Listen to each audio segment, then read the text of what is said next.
Indonesia memiliki kekayaan etnografi berupa berbagai suku-suku primitif atau terasing yang tersebar dari Sumatera hingga Papua.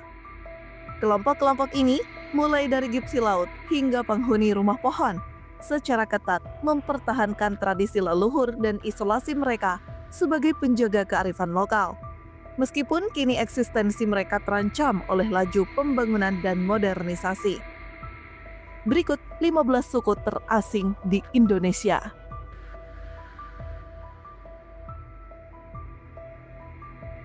Suku Mante dipercaya sebagai salah satu suku Proto-Melayu tertua di Aceh yang hidup secara nomaden dan sangat tertutup di pedalaman hutan lebat, seperti di sekitar hutan Leuser dan Sungai Pusangan. Keberadaan mereka masih diselimuti misteri dan legenda. Digambarkan sebagai orang-orang bertubuh pendek dan liar yang secara ekstrim menghindari kontak dengan dunia luar, menjadikannya simbol misteri hutan belantara Aceh. Beberapa pihak menduga mereka telah berasimilasi atau punah, namun cerita dan dugaan penampakan mereka masih menjadi bagian dari folklore lokal.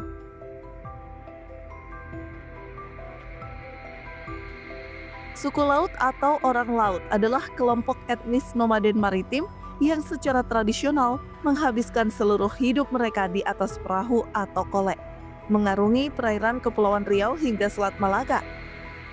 Dikenal sebagai gipsi laut, mereka memiliki pengetahuan kelautan yang mendalam dan secara historis berperan sebagai penjaga laut dan pemandu bagi kerajaan-kerajaan maritim.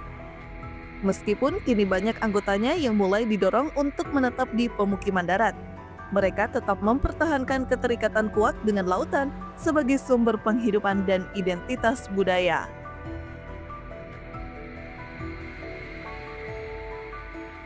Suku hutan di Pulau Rempang, Batam adalah masyarakat adat orang darat yang hidup dengan cara berburu, meramu, dan sangat bergantung pada ekosistem hutan sebagai tumpuan hidup. Mereka secara tradisional hidup terisolasi dan menjaga ketat wilayah hutan adat mereka. Berbeda dengan suku laut yang maritim, keberadaan mereka kini menjadi sorotan karena menghadapi tantangan besar dalam mempertahankan hak-hak adat dan cara hidup tradisional di tengah arus pembangunan dan proyek pengembangan kawasan yang pesat di wilayah Kepulauan Riau.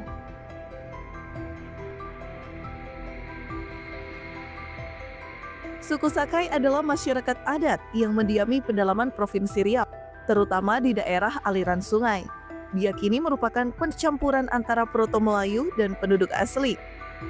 Mereka secara tradisional hidup semi-nomaden dengan mengandalkan berburu dan meramu sagu serta hasil hutan lainnya, dan memiliki sistem kepemimpinan tradisional seperti batin dan penghulu.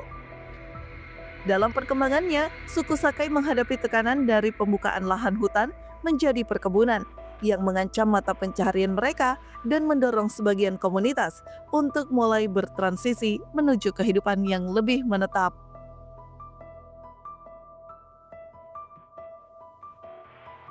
Suku Anak Dalam, juga dikenal sebagai suku Kubu atau orang rimba, adalah masyarakat nomaden yang mendiami hutan hujan tropis di Jambi dan Sumatera Selatan, seperti Taman Nasional Bukit 12. Mereka memiliki hubungan spiritual yang sangat erat dengan hutan atau rimba dan hidup berdasarkan hukum adat serta menggantungkan hidup sepenuhnya pada sumber daya hutan. Suku Anak Dalam secara tradisional menghindari kontak dengan dunia luar atau orang terang, dan hilangnya hutan akibat deforestasi telah menjadi ancaman terbesar bagi eksistensi, memaksa beberapa kelompok untuk berinteraksi dengan masyarakat desa sekitar.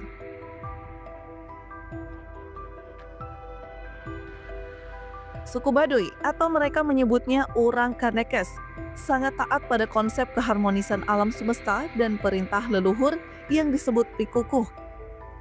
Ketaatan ini termanifestasi dalam penolakan mutlak terhadap teknologi dan perubahan dari luar, terutama oleh kelompok Baduy dalam yang tinggal di 3 kampung utama, Cibio, Cikartawana, dan Cikesik. Mereka menganut kepercayaan Sunda Wiwitan yang berpusat pada pemujaan alam dan roh leluhur atau karuhun, dan dipimpin oleh seorang pemimpin spiritual tertinggi yang disebut Pu'un. Keterbatasan interaksi dengan dunia luar dan kepatuhan pada aturan adat yang melarang penggunaan alas kaki, kendaraan, dan perangkat elektronik adalah cara mereka menjaga kesucian tanah titipan dan menyeimbangkan alam semesta.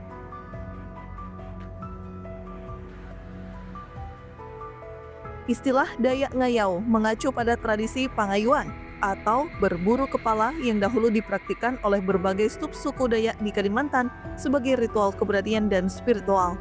Namun praktik ini telah lama ditinggalkan dan dilarang. Saat ini, suku-suku Dayak di pedalaman seperti Iban, Kayan, atau Kenyah masih mempertahankan kearifan lokal yang kaya, beradaptasi dengan lingkungan sungai dan hutan, hidup dari pertanian ladang berpindah, dan melestarikan budaya berupa ukiran, tenun, serta ritual adat yang kini berfokus pada pelestarian identitas dan lingkungan.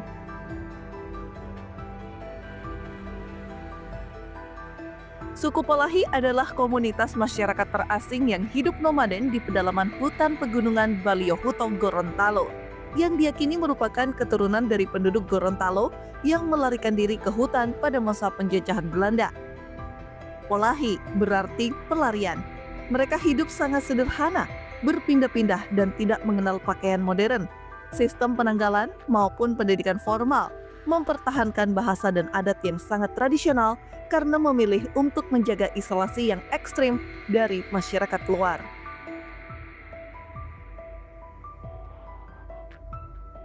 Suku Kajang adalah masyarakat adat di Bulukumba, Sulawesi Selatan, yang terbagi menjadi Kajang Dalam atau Amatoa yang sangat tertutup dan Kajang Luar yang lebih terbuka. Kelompok Amatoa dikenal karena prinsip hidup kesederhanaan yang ekstrim, menolak teknologi, dan mengenakan pakaian serba hitam yang melambangkan kesamaan derajat dan kesiapan menghadapi kematian. Mereka menganut kepercayaan patutung dan sangat ketat menjaga hutan adat mereka yang dianggap sebagai amanah leluhur.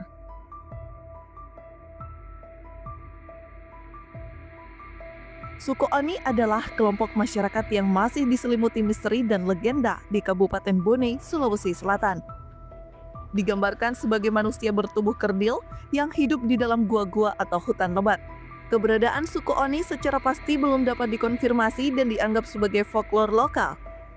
Beberapa ahli berspekulasi legenda ini mungkin terkait dengan sisa-sisa kelompok masyarakat terisolasi yang mengalami dwarfisme genetik atau bahkan terkait dengan fosil purba.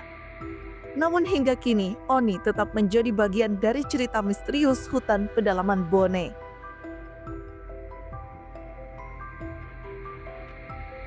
Suku Togutil atau orang Togutil adalah kelompok masyarakat terasing yang hidup nomaden di hutan-hutan Halmahera, Maluku Utara, khususnya di sekitar Taman Nasional Akata-Jawe Lolobata. Mereka sangat bergantung pada hasil hutan seperti sagu dan hasil buruan, serta mendirikan rumah panggung sederhana di tepi sungai.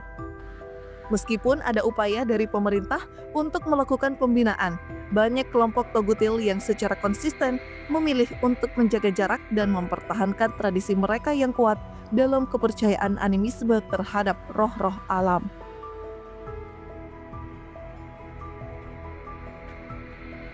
Suku Dani adalah salah satu suku besar di Lembah Baliem, pegunungan tengah Papua, yang terkenal karena sistem pertanian ubi jalar yang maju dan budaya bakar batu sebagai ritual persatuan. Mereka pertama kali melakukan kontak dengan dunia luar secara masif pada abad ke-20 dan dikenal dengan pakaian tradisional pria berupa koteka dan rok rumbai pada wanita. Meskipun praktik perang suku telah mereda, mereka mempertahankan sistem sosial yang kompleks dan kekayaan budaya yang terwujud dalam kerajinan tangan dan upacara adat.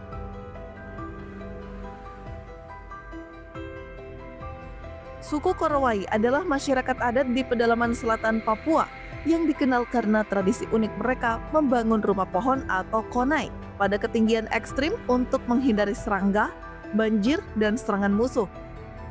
Sebelum tahun 1970-an, mereka adalah salah satu kelompok yang paling terisolasi, hidup dari berburu dan mengolah sagu. Budaya mereka didominasi oleh kepercayaan animisme dan tradisi adat yang sangat ketat, mencerminkan adaptasi mereka yang luar biasa terhadap lingkungan hutan hujan yang menantang.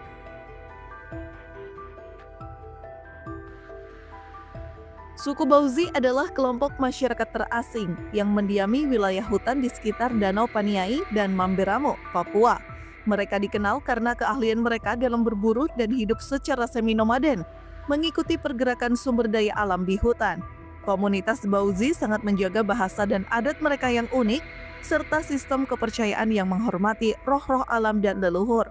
Kontak dengan dunia luar baru terjadi secara intensif dalam beberapa dekade terakhir. Namun mereka tetap mempertahankan cara hidup tradisional yang sangat bergantung pada kekayaan alam Papua.